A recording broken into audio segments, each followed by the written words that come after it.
The Volkswagen community is different than any other car group that I've been exposed to.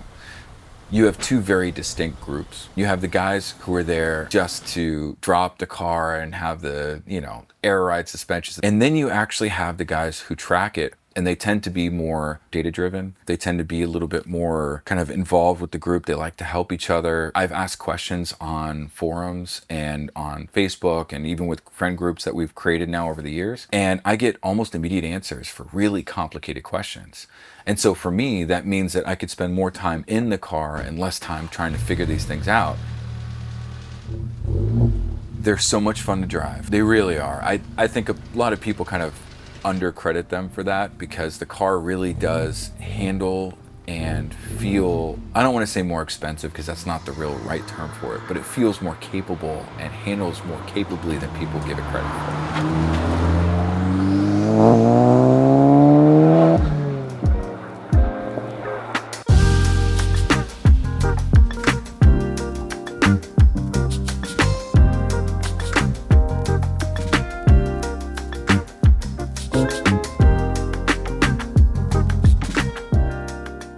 What's your favorite thing about driving this car on track? Watching people's disbelief. Everybody talks, oh, a car can't be that quick and all this kind of stuff. And it's surprisingly quick. It's gotten some really good times on track. The other piece of it too is that, you're talking about a car that's only right around 3,000 pounds. So you're not talking about a big, heavy car. It surprises people when they ride along just how capable the car is. Because again, it's a street going sport, hatchback. So you're like, what can it really do out there? So usually I start with the aero because, I don't know, I usually start with the aero. And you've done a lot of custom aero on this, you'd say, yeah. Most of what you're gonna find on here is actually one of just a few, like limited production runs, or they were like created based on the car being at the shop kind of thing. There's two companies that predominantly develop aero for this car. And the first one is CJM, and it's this guy, Chris. He worked with another gentleman who his company is Yeti Racecraft. And so this piece right here is actually really interesting. And the reason for that is that the way that this is designed is that it's actually built to the hood structure, so that when you cut a hole in the hood, some people get a little bit of waving and flapping and stuff like that. This actually keeps the original structure of the hood intact. And so therefore you can still get the maximum benefit that you can get from over here. Take a look at underneath here. And when you see, now this is the rain guard, easy, butterfly nuts, these are easy to take off. But ostensibly what it is you can see where I've cut the hood is along the structural brace and then actually bolted it just inside where it's folded over. And so therefore this structure right here is as strong as it can be because you don't cut into the cross members within the hood itself. How long have you owned this car for? So I've owned it it's been about 9 years now. In July, I bought this brand new off the lot. It was heavily discounted because the newer models were coming in. Nobody wanted a manual at that time. I got it because my previous GTI, which was a 2015, I'd started getting into track days and I met a really great group of people over at basically SCCA and over with NASA. And I was running with this guy named Ricardo. And so we started out, first session of the day, I had taken it, and I don't want to say what shop it was, but somebody tightened up the rear suspension and the tires were cold. And so when I came around turn 3 over at Summit, Maine, car went backwards into the gravel at about 80, 90 miles an hour. It flipped the car over, ended up having to get out of the sunroof of that car. And so a buddy of mine, Josh Hennebass over at Altered Components, took that car from the insurance company, came down to his personal property, and we swapped all of the parts with this new car. So since about 1,000 miles, since the engine was broken in, this thing has been ready for track duty.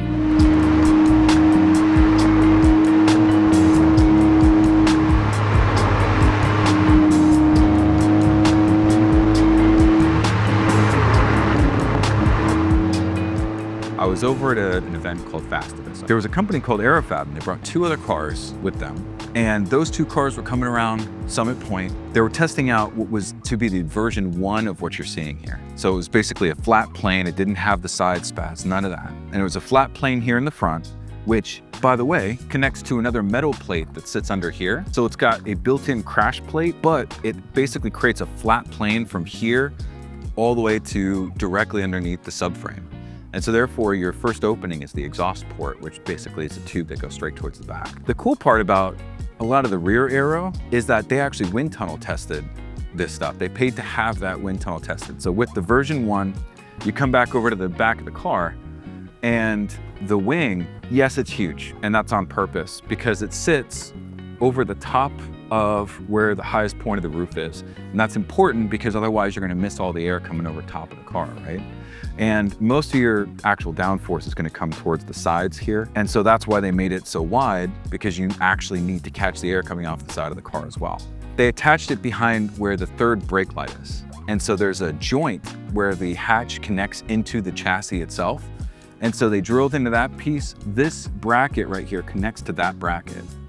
And then they come through here and this connects over to the hatch. Now they have two different versions, one that connects down here, one that connects up there. Now the rear diffuser sits as low as you can possibly make it. Now I've got it a little bit higher than I would run it if it was just a true straight track car, but it sits directly below the exhaust. This connects to multiple different places that are OEM locations where hangers for the exhaust exist, right? You connect it up to where you already have threads, so it's an easy install.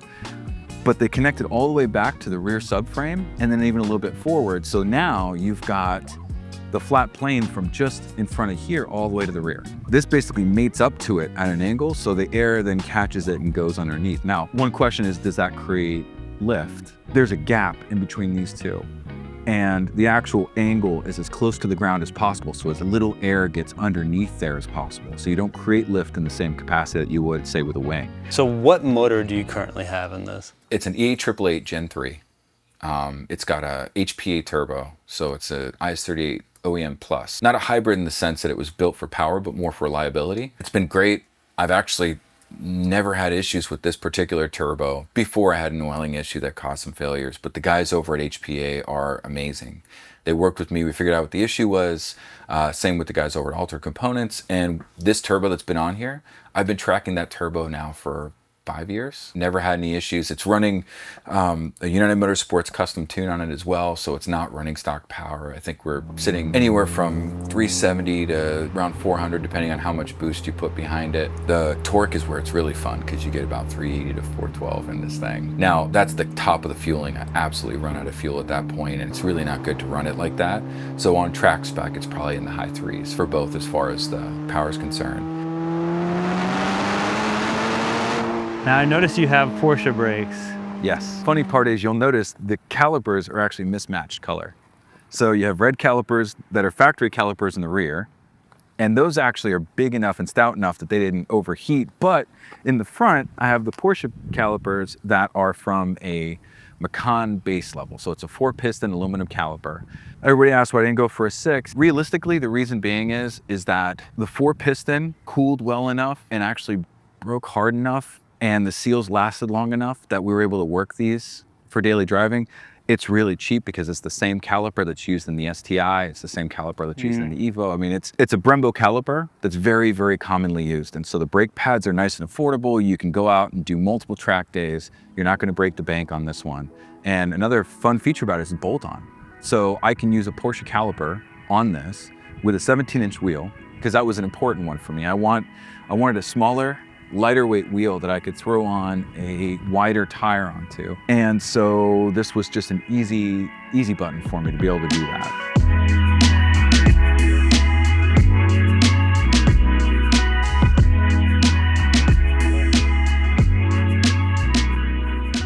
It's got 10K front, 13K rear. 13K is because of the particular suspension. The way that the suspension works in the rear is that it clamps and the spring is separate from the actual coil or the shock body. And so you get a lot more clamping power and it's a lot more difficult to regulate that. And so therefore, you hear a lot of people with 14, this one had 13. Going too tight on the rear makes this thing almost undrivable with enough camber. So if you can add camber, you can kind of make it a little bit of a softer spring in order to be able to gather up as much grip as possible. The interesting part about the suspension is that I've mated that with brand new 034 extended control arms. Between that, adjustable ball joints, and a little bit of the right people working on it over at Hilliard, I was able to get -4 in the front and then -3 in the rear. So a significant amount of camber. And one of the reasons why that's so wonderful is, you know, straight line, it's a little jumpy because naturally when you have less tire on the ground and you have the tire kind of pointed in a certain direction, you're gonna follow the grooves on the road. Any kind of imperfections are gonna pull the car in a direction or two. When you're going around corners, when you have off camber, all kinds of good stuff, the tires find the grip. And it really, really helps out a lot, especially over at Summit Point where you have a lot of elevation changes that then come into bank turns or potentially even bank the incorrect direction. The extra camber has proven to be very, very valuable. Because I've been running the extra power, you start noticing all the little manufacturer's defects. And it's very rare on this particular motor to have this kind of failure. I thought this would be fun to show. This is my original piston, and this piston split right down the casting line. So it ended up splitting the rod and then knocking into the timing plate, which cut the motor. So the block was saved, even though I was at wide open throttle over at Jefferson and Summit Point. Basically what ended up happening is it started making noise, driving funny. I could hear it, what sounded like somebody just knocking on the motor with an iron pipe. Pulled it apart and rebuilt it with the help of the guys over at Alter Components in my own garage. So they came up, we converted this entire space into a workshop and just ground up. I took the whole thing down to the motor. We pulled the motor, literally had it on a stand and rebuilt it. It's got fully forged bottom end. I've got IE rods, Molly pistons, ARP head and main studs. Redid all of the oil pressure switches, all the oil pressure valves, totally new fuel pump, the whole gambit. So, like I mentioned, she is not a show car, but she is built. So the fun part about this is that it may not look very different, right? It looks like a standard EA AAA Gen 3. The turbo, like I mentioned earlier, is HPA OEM Plus IS38. The reason for that is that it's a factory size, does not give you too much in the way of boost lag, but has lasted me for years. I mean, hot temperatures, running hard for hours on end, all kinds of good stuff, and it's still kicking. So factory size, but just better made. Better made. Yeah, improved basically from both the bearing, the journal bearing, and from the actual impeller wheel and all of that. So, and then what you take a look at is here is I've replaced out the PCV valve with a racing line catch can. And that has saved me a lot on track, because on track, unfortunately, the PCV system on this is not great. It gets overwhelmed pretty easily. So you end up basically sending oil through the intake a lot of times. And you'll see, if you see basically a stock GTI on track and you see a giant plume of smoke behind it, 9 times out of 10, they didn't blow a turbo. It's just the oil recirculating back through the PCV. Something that's interesting, underneath here, I actually have an iobed plate that sits underneath the intake manifold, and it goes down. You can kind of see the piping there, but it comes back around through here underneath the bumper and comes to a custom 19-row core that is purposely set on the driver's side so it does not heat up the core as it's trying to enter back into the motor. So when you have your intercooler, your radiator, both of those come in hot and hopefully leave cooler, right? But if your oil cooler sits on that side, you're reheating your coolant, you're reheating your air. And so therefore, kind of defeats the purpose, or rather reduces the efficiency of both of those systems. What does this car mean to you? This is a real personal one. I have it on the front here. So the Ford JGP is for my grandfather. This was the last car that I got to work on with him. Can I take a breath to try that one again? No worries. Yeah. My grandfather, who got me into cars, was one of the only people who supported me when I wanted to go into motorsports and do all this kind of good stuff. And, you know, keep in mind, not a professional racer. I do this for fun. I don't even mind if I ever see $1 off of it. It's just the experience, right? When he passed away, this was the car that I was building. And I had just wrecked the other one, and I was coming back from it, and I was back on track after a month because of him sitting me down and talking to me and giving me the confidence to get back out there. I used building this car as a way of kind of coping with the loss. And then I lost my other grandfather, and I lost my grandmother at the same time. So this car really stands for the parts of my life that were very difficult, changing jobs, having 3 family deaths, all happened right within a year of getting this car. What it means to me is this amalgam of all of the passion that I put in behind building it, the late nights in the garage. You know, when you sit back and you think about what it's become and what they would have thought about it and all that kind of stuff, it's part of the reason why I've never gotten rid of the car, is that I want to share this car with my kids the same way that I got to share this car with my grandfather, and that he never got to see it in this capacity. And so the desire to bring a new generation into motorsports and get them to understand what this is and to have respect for it and all of that, that's really what this car means.